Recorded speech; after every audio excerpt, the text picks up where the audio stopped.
অনেক ছোটোবেলা বিয়ে হয়েছিল। আজকে দেশে ফিরছে স্বামী অনেক বছর পর।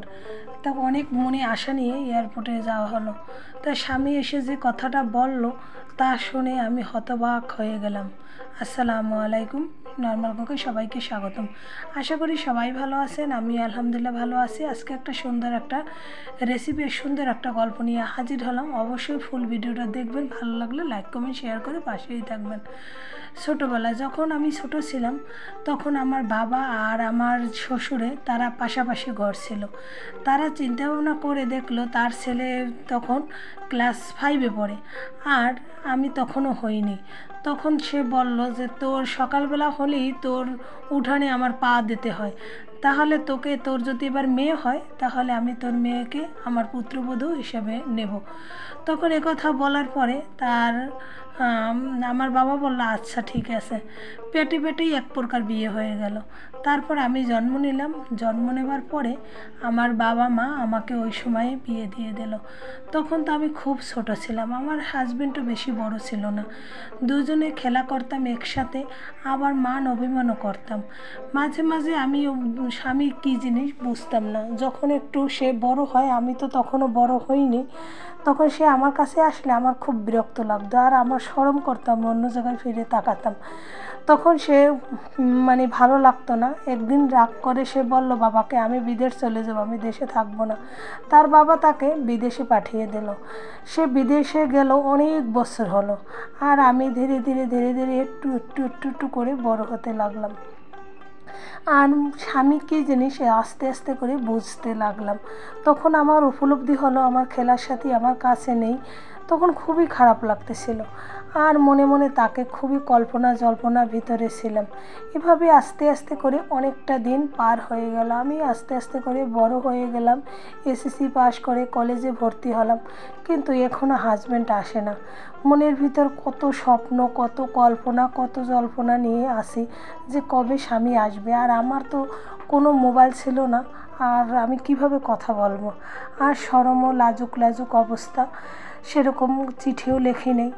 তারপর হঠাৎ করে একদিন আমার শ্বশুরে বলতেছিল মা, প্রতীক্ষার দিন তোমার শেষ হয়ে গেল, এবার আমার ছেলে দেশে ফিরবে, আগামীকাল তার ফ্লাইট। শুনে আমি একেবারে সারা রাত ঘুমাতে পারিনি। সারা রাত বসেছিলাম কখন সে আসবে, কখন সে আসবে। প্রতীক্ষার দিন মোটে ফুরায় না। সারা দিন কেটে গেল, সারা রাত কেটে গেল, কিন্তু মনে হলো যে একটা দিন একটা বছর, একটা রাত 1000 বছর। তারপর সকাল হলো। আমি মনে মনে ভাবলাম, আমার শ্বশুরকে বললাম যে বাবা আমি আপনার সাথে কি যাব এয়ারপোর্ট? তখন বলে হ্যাঁ মা চলো চলো। তখন আমার শ্বশুরে আমাকে নিয়ে এয়ারপোর্ট নিয়ে গেল। এয়ারপোর্ট গিয়ে তাকিয়ে থাকি কখন সে আসবে, কখন সে আসবে। তারপরে এক সময় তাকে তো আর আমি চিনতে পারি না, সে তো এখন অন্যরকম চেহারা হয়ে গেছে। তারপর আমার শ্বশুর বলছে ওই আমার ছেলে আসতেছে। তখন আমি দেখে আমার একটু শরম ভাব হলো। আমি এক পাশে দাঁড়িয়েছিলাম আর সে আমার দিকে ফিরেও তাকায়নি। সে তো বুঝতেই পারে নাই যে আমি তার ওখানে গিয়েছিলাম। সে তার বাবাকে বলতেছিল বাবা আমি এবার সিদ্ধান্ত নিয়েই দেশে আসছি। বলছে কী সিদ্ধান্ত বাবা? আমি তোমার সেই ছোটোবেলার বন্ধুর মেয়েকে আমি আর সংসার করব না তার সঙ্গে, সে আমাকে পছন্দ করে না, আমি এবার অন্য মেয়েকে আমি বিয়ে করব। আর তুমি যদি তা না করিয়ে দাও তাহলে আমি আর দেশে ফিরব না। এ কথাটা শোনার পরই আমার মনে হলো আমার যেন বুকটা ফেটে গেল, আকাশটা মাথার উপর থেকে পড়ে গেল। কিন্তু আমি যে সেখানে উপস্থিত সে কিন্তু বুঝতেই পারলো না। আর আমার শ্বশুরে একবার আমার মুখের দিকে তাকায় আর একবার মাটির দিকে তাকায়। কি করবে, সেও হতবাক হয়ে গেছে। তাহলে এরকম হবে বুঝলে সে তো আমারে নিয়ে আসতো না। ছেলেকে কি বলবি এয়ারপোর্ট বসে? বললো বাবা চল বাড়ি গিয়ে কথা হবে। বললো না বাবা আমি সিদ্ধান্ত কিন্তু পাকাই নিয়ে নিয়েছি, আমি কিন্তু আর ওর সাথে আর কিন্তু থাকবো না, সংসার করবো না। আমি আমার চোখ দিয়ে পানি বেয়ে পড়ছিল। তারপর আমি যে গাড়িতে চুপ করে বসেছিলাম। তখন সে আসলো, আসার পর গাড়িতে দুই বাবা ছেলে এভাবেই আলোচনা করতেছিল। আর আমি যে পাশে এই পাশে বসা পিছনে, সে কিন্তু একবারও ফিরে তাকায়নি আর দেখেনি। তখন যে কেমন লাগছে যেটা একমাত্র আমি উপলব্ধি করতে পারছি, আর অন্য কেউ উপলব্ধি করতেই পারবে না। এভাবে সারা পথ কান্নার ভেসে চলে আসলাম। কিন্তু এক সময় যেন সে আমার দিকে একটু উঁকি মেরে তাকালো, তাকিয়ে দেখলো আমার চোখ ভরা পানি জ্বর জ্বর করে পড়তেছিল। সে একবার তাকিয়ে বলতেছিল, বাবা পিছনে কে বসা? তখন সে বলল, বাবা বাড়ি চল, বাড়ি গিয়ে কথা হবে। না বাবা, কে কান্না করছিল? তখন সে বলল যে ও কান্না করছে তোমার বউ। তখন সে বলল, আমার বউ তো, সে তো ছোটো, আর সে এখানে আসছে কেন? সে তো আমার সাথে সংসার করবে না। তখন বলল, বাবা তুমি অনেক বছর বিদেশ ছিলে, তুমি বাড়ি চলো, কথা হবে। তাই বলে তাকে বাড়িতে নিয়ে আসলো। বাড়িতে নিয়ে আসার পর তাকে বলল, বাবা তুমি যখন ছোট ছিলে, তুমি তখন বড় ছিলে, কিন্তু ও কিন্তু ছোট ছিল। ও কিন্তু স্বামী স্ত্রী কী জিনিস সে কিন্তু কখনোই বোঝেনি। কিন্তু তুমি যাওয়ার পর ক্ষণ ক্ষণ কিন্তু সে কিন্তু কান্না করছে, তোমার কথা স্মরণ করছে।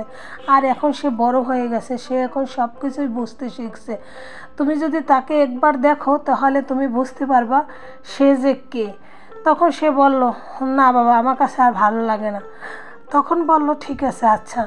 আড়াল থেকে বসে আমি সব শুনতেছিলাম। এক সময় আমি ওখান থেকে চলে যাচ্ছিলাম, এই সময় আমাকে দেখে বলল, বাবা ওই মেয়েটা কে? ও মেয়েটা দেখতে তো খুবই সুন্দর, আমি ওই মেয়েটাকে বিয়ে করব। বাবা একটু মিষ্টি হেসে দিল, হেসে দিয়ে বলল, আচ্ছা ঠিক আছে, তা আমার একটা শর্ত তুমি রাখো। ও তো অনেক আশা নিয়ে বেঁচে আছে, তাহলে আমার একটা স্বপ্ন তুমি পূর্ণ করো। তুমি ওর সাথে কিছুদিন কাটাও। ওই একটা বাসর ঘরে অপেক্ষায় রয়েছে, তুমি সেই বাসর ঘরটায় তুমি থাকো। তারপর দেখো যে তোমার যদি ভালো না লাগে তাহলে ওই মেয়েটার সঙ্গেই তোমার বিয়ে দেবো। তখন বাবার কথা ভেবে চিন্তা ভাবনা করে রাজি হয়ে গেলাম। তারপর সেই সুন্দর মুহূর্তটা চলে আসলো, সুন্দরভাবে সাজিয়ে আমাকে বসিয়ে রাখলো একটা সুন্দর ফুলের বিছানায়। কিছুক্ষণ পরে আমার হাজব্যান্ড ভিতরে ঢুকলো। আমি এসে তাকে সালাম করলাম, তাকে জিজ্ঞেস করলাম, তুমি কেমন আছো? সে আমার কথার কোনো উত্তর না দিয়ে চুপ করে রইল। তারপর আলোটা জ্বালালাম। আলোটা জ্বালানোর পর সে যখন আমার মুখটা দেখলো, তখন সে একটা হাসি দিল। হাসি দিয়ে বলল যে, তুমি কি সেই? সে বলছে, হ্যাঁ আমি সেই, তোমার অপেক্ষায় অনেক দিন ধরে আমি প্রতীক্ষায় ছিলাম, কিন্তু তোমার দেখা আমি পাইনি।